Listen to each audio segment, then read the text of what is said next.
I'm Diana, and we're talking arts and crafts with Bo.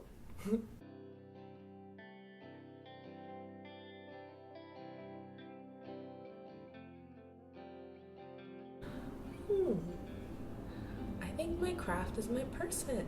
Just all the things that I do, I try to do them with some sort of like intentionality, and to try to craft, if you will, a world where people feel like they can be whoever they want to be.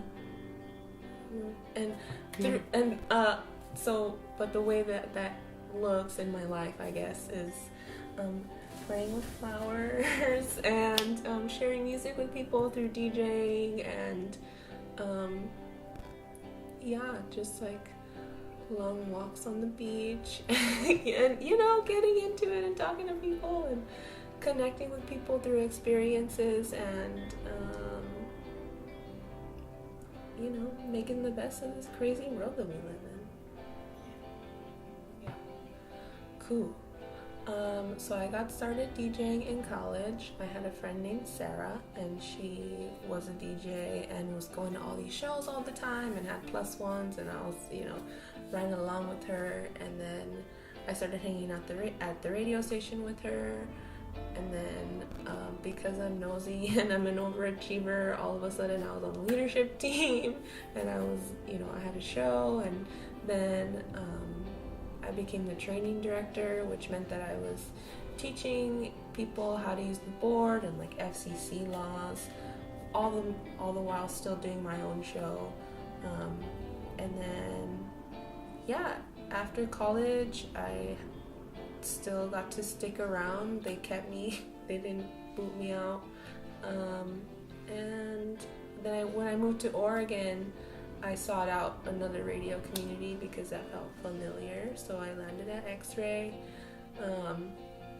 And then I worked in talk radio for a little while. I was producing a lot of radio shows, like X-Ray in the Morning, and this show called The Casual Sex, and then this other show called... what's the show called? I'm glad you were thinking though, because my throat was about to make that sound like where it goes. My belly. And I was like, oh, I hope that it doesn't. No, my belly's been rumbling. And I'm like, oh. My name's Diana. How good is that task cam? No, but what is the name of the show? It's gonna really bother me. Anyway, I was, helping run all these different shows. And then I wanted to get back into music, so my friend actually applied for a music show and just put my name on the application. But we did it. We did it for a year, and then she left, and I continued, and I'm still going, and I had the opportunity to DJ out in town, and that's been a lot of fun, and getting together with Noche Libre has been really fun. And what are the tools that you need to DJ? Like what, not that you can explain it really quickly, but because I'm sure it has a lot, but like when you first got started, was that your tummy? Yeah. That's amazing. I did hear it in my headphones. What kind of tools did you need? What did you have to practice yourself so that you could go into those spaces? What are those spaces like? I have no clue. Yeah. So in college, radio stations tend to be in basements because, I don't know, radio people are weird.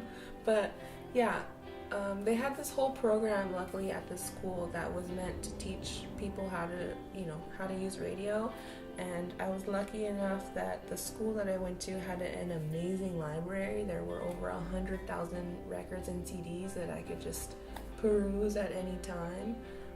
And that's really what drew me in. Just like, oh my gosh, all this music that is, part of our history, and it's just sitting here in this basement, and let's play it. Mm-hmm. So that was a big draw. And then there's the radio equipment. You got to use a mixing board, and the way I like to explain it is, it's all about signal flow. So you think about your sound and where it's coming from, and you think about where you want it to go, and what are the steps that it needs to take for it to get from A to B. Mm-hmm. And say you're playing a record. The record is played on the record player, which is connected to channel 8, say. And you know that in order order for channel 8 to work, you need to have the on button depressed and you need to have the slider up, because that's like your volume. You're managing the level at which that sound that you put into the machine is then being played out into the world. And yeah, I think that is kind of the basis of like recording music and being on radio and using a mixing board generally. Just like, where's the sound going? Where do you want it to go? Have you ever played something live that you weren't supposed to? Like, all the time. Like unintentionally, like, oh, that channel was up and... Yeah, all the time. Where like, you know, that channel was on and I hit play on something else by accident, or like a song starts to play and I'm like, oh no, it has curse words, bring it down.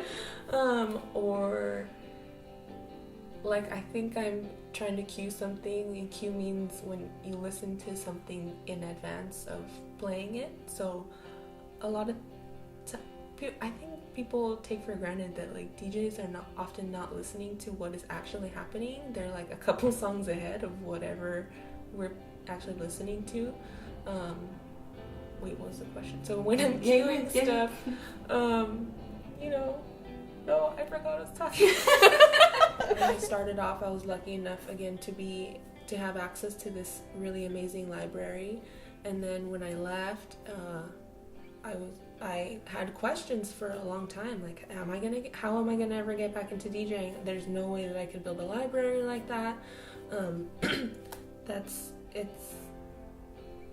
It's a huge barrier to entry for a lot of people. But you know, we live in this age where this thing called the internet exists. So I was able to build a digital library. The internet? Yeah, you know, streaming stuff. So, you know, I do use Spotify. I think it's a very effective tool. It's a really cool hub of music. A lot of people are there, and the resources, like the amount of stuff on there is crazy. That, you know, the related artists feature and getting to read about where, you know, a person's origins just by clicking on their profile, I think is really cool, as you get a little bit of context of the artist and where they're coming from, which may not necessarily be apparent when you're, I don't know, downloading an MP3 or maybe even sometimes buying a CD, because, you know, that I know that the artist will likely put a lot of work and thought into like the jacket, but I don't know. I just like it's pros and cons everywhere, and I feel lucky that I still have the access to music that I do through the internet. Right. What was the talk radio like? And how is that different from what you do with DJing? Yeah, talk radio is intense. There's a lot of production work that goes into it. You know, X-Ray in the Morning was a 2-hour show that we would do. The way it was structured then was we would do half an hour of news, and then we would do 6 15-minute interviews of different people around town, often nonprofits doing good work, sometimes politicians or other policymakers around town, sometimes artists. It was a really cool the authors of books that were coming through town. Anybody that had something interesting to say that we wanted to hear about, you know, we had we wanted to share space with them. We would invite them on, and we had a team of like 10 people, and some people would be writing news, and some people would be, you know, reaching out to people to get them into the studio for an interview, and then some people were creating the document. There was a 47-page document that was made every single day with questions that we want to ask these people or background information on them, and, you know, any events that they want to mention, we got to make sure that those things get plugged in. And also, you know, we have to make sure that our sponsorship messages are getting read and that our PSAs are getting played when they need to play, and yeah, there's just a lot to manage, and I felt really lucky to work on a team that worked so well together and was able to collaborate in the way that we were able to collaborate. It was really cool. Very cool. That sounds like a It was a lot. It was so much work. And talk radio, so you prepare all that and then it's live. Yeah, it is live. So we would have our host come in. There was almost always a host and a co-host. And the thing about X-Ray is that there are 2 studios, and you know, they can work independent of each other, but they also can interact. So we would have the host and a co-host in Studio A, and then, you know, we would bring guests in and out. And there, of course, there had to be like a person that would go greet the person at the door and give them a 30-second spiel of this is what you can and cannot say. And then we'd shove them in there in this really hot, tiny room, put them in front of a microphone. And then in the other room, it was usually an engineer, which is what I was doing, again, with the signal flow. Like, oh, this person's going to talk. I got to push this button so you can hear him talk. And not push all these other buttons, which I would do sometimes. And then we also had the head producer for that day, who was, you know, making sure that all of our cues were getting hit and moving the conversation along. And then we also had an assistant producer who, you know, if we had a topic that we brought up and we wanted to fact check what we were saying, that person would immediately jump on the internet and look it up. And then we used GChat, which was very, you know, Google Docs.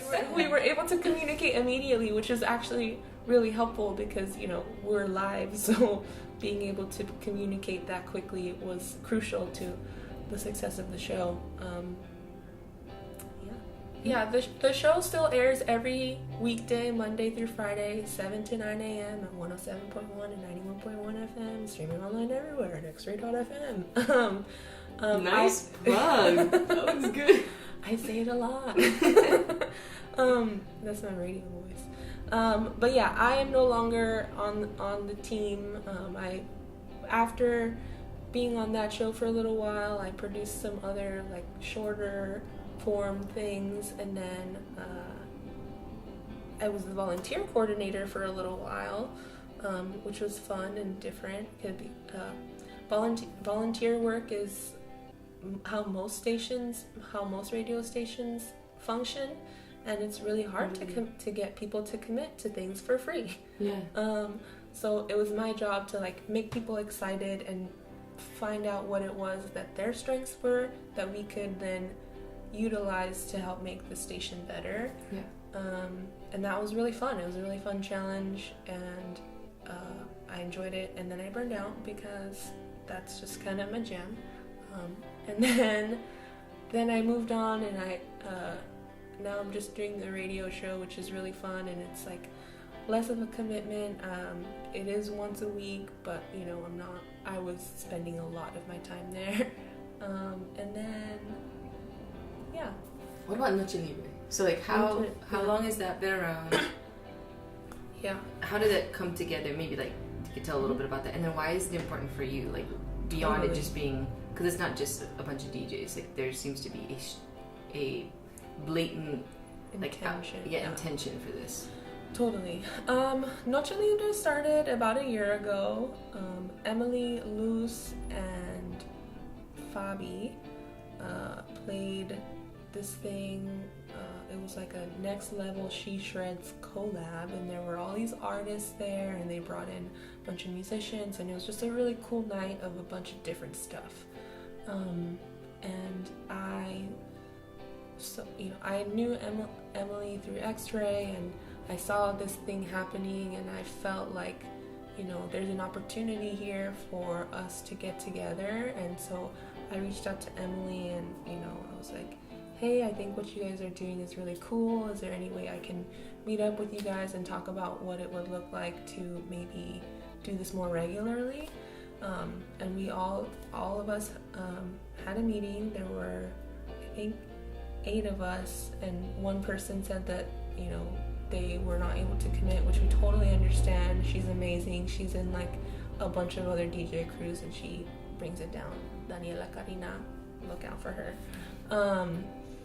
But yeah, we all got together and thought, you know, this is really cool. It feels really good to be around brown people and talk about music that we grew up listening to and that we don't get to hear anymore. And, you know, how can we share this music and create a space where other people who also feel that way can come and, you know, share in that with us. And I feel like I had this event recently where I DJ'd at like a Latinx Pride, a PDX Latinx Pride event, and I played a Vicente Fernandez song, and I thought to myself, like, how many of us grew up with our machista uncles, you know, singing Vicente Fernandez and feeling so emotional but also feeling so conflicted. Like, I feel different from my family. You know, a lot of us have family that are immigrants that are coming from other countries, and we're trying to figure out what it's like to carve our own life out in America. And, you know, like, I saw people crying and I was like, wow, these people, like, I don't know, I can't imagine what it would have been like. I'm gonna cry right now. I'm like so emotional about it.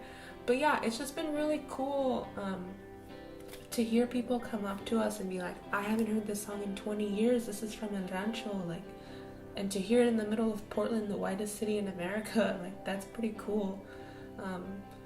And yeah, just besides being able to connect with other people, connecting with each other has been really grounding for myself personally. You know, I can't say much for the other girls. They're amazing, and I just feel so lucky to be able to share that space with them and, you know, be out in the world and have each other, know that we have each other's backs, and it's just been a really cool experience.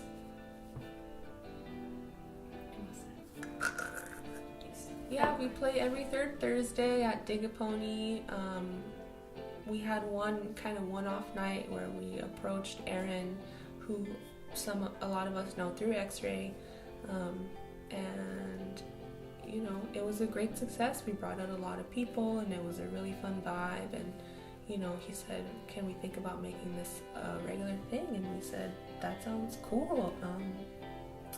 So, you know, there are 7 of us currently. We all also DJ outside, and, you know, sometimes it's on our own doing our own thing, and sometimes it's with other people for Noche Libre, and, you know, we're all involved in a bunch of other things as well. So just being able to connect with each other in other ways. For example, Fabi is a musician and I like to do flowers, so we were able to connect for an event recently for her album release party, which I felt so honored to be a part of. And, you know, we get to create these experiences together to share with other people and say, you know, this is a part of us, and thank you for sharing this space, and for us to come together for this one moment and, you know, be in it is really cool. Yeah. The band arrives, they dress a certain way, they practice their music, and then they set the stage. Right. That's what we're doing. Like, people are coming here to see you, to share this moment with you. And the more we can do to, like, create more unity around each other, the better. But yeah, I got involved with flowers kind of because of radio. I had stuck around my college town a little bit longer than, you know, a little bit after graduation, because I was just super into radio. I loved it. And I was working this job at a bakery to support my radio habit. I don't think I've ever heard it said like that, but it's yeah, it's good. Yeah. And then a flower shop opened up next door, and I just found myself spending all of my time there. Like, any break on my days off, I would come. You know, I would wake up early to go with them to the flower market, which the San Francisco market opens at 4 a.m. So I would wake up early to go to the flower market and then go to my bakery job and then go to the radio sometimes to the radio, but also to just hang out with more flowers. Yeah. I would even come over just to help them put everything back in the refrigerator. Like, I just wanted to be around flowers, and I think it was because after being in the basement for so long for the radio station, and also just like the institutionalized university setting, you know, I went to a really big school, and I'm very grateful for everything that I learned there, but it was very much like ivory tower syndrome, where you're just like reading books and reading about people, but like feeling this distance because like we're in this classroom and reading about it in a printed, you know, format versus like seeing them and feeling the, you know, the emotions that a person carries in whatever situation that they're in. You know, I just felt very disconnected from everything. There's literally a huge ivory tower in the middle of campus, and every day I would look it's at like it. not figurative, guys. Right, it was literal. It's coincidentally the third largest bell tower in the world, which I think is pretty cool. But yeah, so I just felt like I needed something to connect, and I think that's what flowers did for me. I was just like, oh, this thing is natural. It comes from the earth. It starts as a little tiny seed, and you know, you just put dirt and sun and water on it, and it grows, and it's really cool. And the person that I was working under, I call her my flower guru. She would teach me about, you know, how the flower industry has changed through capitalism, and how in the 1980s there were subsidies that the U.S. granted to a lot of South American countries that were producing coca leaves. So the U.S. government would give them subsidies to change over to cut flower production to try to curb the cocaine influx from South American countries into the United States. So that's why a lot of flowers are grown there. And, you know, we've done a lot to breed the scent out of flowers and to breed them to last longer without water. We've like messed with their biology so that we could buy them and, you know, keep them. And you know, so scary. I know, and I wrestle with that as well. You know, like part of what drew me to this person in particular was that she was trying to get back to like heirloom variety roses and like garden roses, and you know, trying to grow things herself and reclaiming space in Oakland, which is like it's not very green. So she would, you know, rent out these plots and grow flowers, and it was like her little test garden, and she would bring them in and we would see how long they would last and how they interacted with other flowers. And I don't know, I just thought it was cool to go back and experiment with these different flowers that have kind of been almost bred to extinction, or, you know, whatever. Yeah, and so it was really fun, and it felt good to touch something natural, like to get my hands back in the soil and, you know, really connect with the earth. And then I had this crazy idea that I wanted to be a farmer. I wanted to farm flowers. And I sold everything. And I moved home first for 3 months to take this class with the Catholic Church because my best friend asked me to be her son's godmother. And in order to do that, I had to pass all of my sacraments, which I hadn't done yet. Which I'm not necessarily religious. I was baptized Catholic as a baby, because that's just what you do in Mexican culture. And so yeah, I moved home for a couple of months, and then I moved up to Oregon. I lived on a farm with this family. They had a little homestead where they would grow vegetables, and also they had ducks, and they would sell their duck eggs. And they would sell at the farmer's market on weekends, and then he would also sell to different restaurants in town, just like wholesale, which I thought was really cool, you know, like, you know where this is coming from. You saw it be put into the ground, and now you get to put it on a pizza and eat it. Which is it's not something that you typically do in LA, which is where I'm from. And in Berkeley, which is where I went to school, it was a little bit more of learning about that, because it's kind of like where, you know, Alice Waters has her restaurant there, and she's very much associated with the farm to table movement, and we would make a joke that the flowers that we were doing were field to vase, you know, like the flower equivalent. I'm really like integral part of the field to base movement. That's like straight out of Portland, right? Language. Sorry, keep going. Exactly. No, exactly. And so, yeah, I think I was drawn to Portland because of the similarities between the two places. It's like very well-to-do, and everybody wants to do their best to highlight, you know, minority cultures, but everybody is also doing their own thing, and like, you know, God bless them. So I moved up to Portland. I didn't know anybody. I had no money. I just had what was in my car and an address. And I was there for 6 weeks, and I learned a lot. I must have planted like 300 tomato plants that summer. I never got to eat them because I left before they fruited. And then I moved to another farm in Eagle Creek, which is 45-ish minutes southeast of Portland, right before Estacada. If you blink, you'll miss it. It's so tiny. And there I was living with this woman named Karen, who kind of was living my dream. It was my dream to own land where I could grow flowers that people could then come and enjoy at their weddings, or, you know, for whatever event it was that they were having.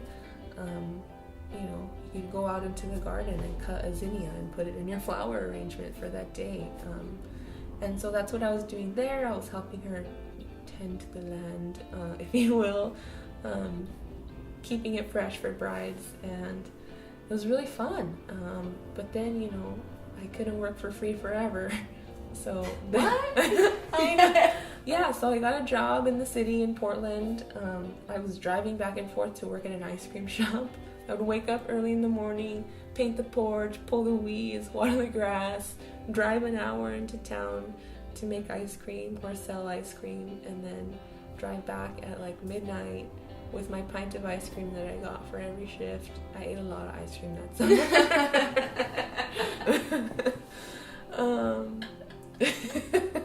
A lot of ice cream.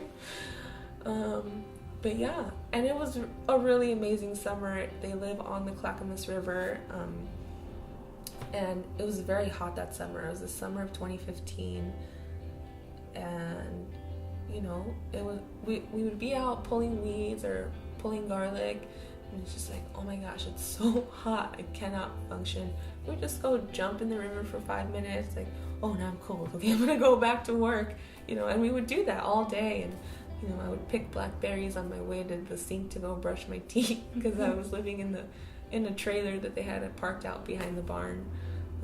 Had a porta potty, my own porta potty. Ooh, yeah, living the life of luxury. I feel very lucky to have been there. Karen is amazing. She's a foster parent. I got to spend time with this kid Lucas, who has this crazy story where they were an orphan in Mumbai and somebody in the US adopted them, and you know, that didn't work out, and then he was placed with another family, and then that didn't work out, and he was very violent and like had a lot of aggression and a lot of behavioral issues, and they just didn't know how to deal with him. And then he ended up at Karen's, and he was just given the space to be free, to be a kid, to, you know, to go out and touch a plant, or, you know, be in the grass, or go to the river, or do art if he wants, you know.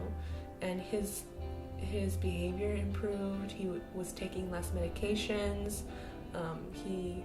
The last I heard, he was like the water boy on the basketball team at his school, and you know, he's just the sweetest kid, and you know, it was just a huge testament to me that to see that like all we need is space. Like we just, and for somebody to show that it's okay, like you're gonna be fine, and I'm here for you, and just like how much that has transformed his life. It was really cool to witness. He's so cool, and he had like a lot of attachment issues. So like when I told him, he was my bud. Like he would wake up in the morning and come sit in the field with me and be like, are we gonna go cut garlic today? And he just loved the garlic. He was always like, make sure you take garlic when you go home, because he was always like aware that I was gonna have to leave, because she had other people that were doing this also throughout the years. But you know, we were really tight, and then when I told him that I was going to be leaving in a couple of weeks, he like completely pulled away, and he didn't really talk to me. And you know, and I get it. I understand that, you know, having been bounced around so many times, that you have to kind of build a callousness around it to protect yourself, because you know, nothing is ever permanent. But what I wanted him to understand was that, like, he still has a piece of me, and he will always be with me. And you know, just because we weren't together in a physical space didn't mean that I didn't care about him and that I wasn't thinking about him. So yeah. Or that like what you felt wasn't true. Right, or like that summer wasn't any less less meaningful. Yeah. That time we spent together, or yeah. whatever. Yeah. I think it's pretty beautiful that Karen is doing foster care. Yeah, it's really cool. It is. What is something that you would have told your kid self? Yeah, younger self. Yeah, your younger self. And then what do you hope to be remembered for? So it could be like in really short term, like when someone leaves one of your shows, what you hope they leave with, or it could be long term, like when we're gone, what would be like the bottom line, like, I really hope this was known about me. Yeah, what I would say to a younger version of myself is probably give yourself space to do the thing that you want. You know, don't feel pressured to do I felt a lot of pressure to do specific things, like get good grades and go to college. And I did all those things, and I went, you know, I was very proud of myself for finishing that. But then I left and was like, okay, what's next? Like, you know, I don't know.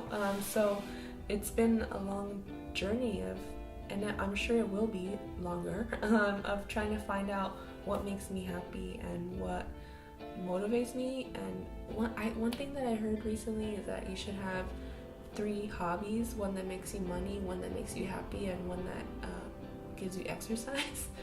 So like, you know, be active, be out there, be in your community, be real. I don't know. And then if there's one thing that I want to be known for, it's for I think being kind. I said at the beginning, my craft is my person, and I hope that when people think of me, they think of the experiences that they had with me, and how I hope that they felt loved and taken care of, and that they were seen and heard. I think that really is what motivates me to do anything, and I hope that comes across. Yeah, it is.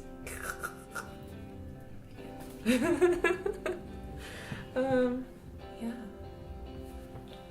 Hi, I'm Diana, and this has been Arts and Crafts with Bo. I actually want to have you do that again. Will you say that, if you're okay with it? Yeah. For my Insta story in your radio voice. Is that okay? Yeah. Also, thank you so much for sitting with me. Thank you. Yeah, this has been really fun.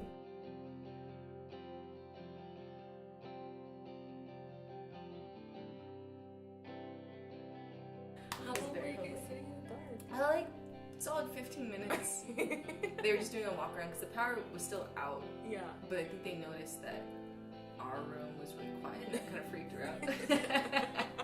She's like, we were freaked out. You know, you can, like, if you need light, you can just come into the hall. And, like, you can like open the door. Yeah. It was just weird because I think I assumed we had windows, so when the lights went out, like, it's this dark everywhere. Yeah. But it wasn't. Yeah. Everyone else was still doing school because they had windows. It was. I hate it. I don't mind those things because they're funny to me, but I hate it when people I don't know well that I work with and my colleagues, when they see just that glimpse. Right. I'm afraid that they're gonna go, oh, Bo. Oh, Bo. Yeah. You're just goofy. Never. I'm like, no. I'm together. Yeah. I know things. Yeah. I feel the same. That was a low point. I doofed a bit. Yeah. They all loved it. The students were like, this is so cool. Am I right? It's like, can't be olden times. I love Light a the phrase candle. olden times. Yeah. It's olden times, guys. Light a candle and we get busted. Probably because we set the fire alarm off. That would be it. For having lighters at school. Yeah.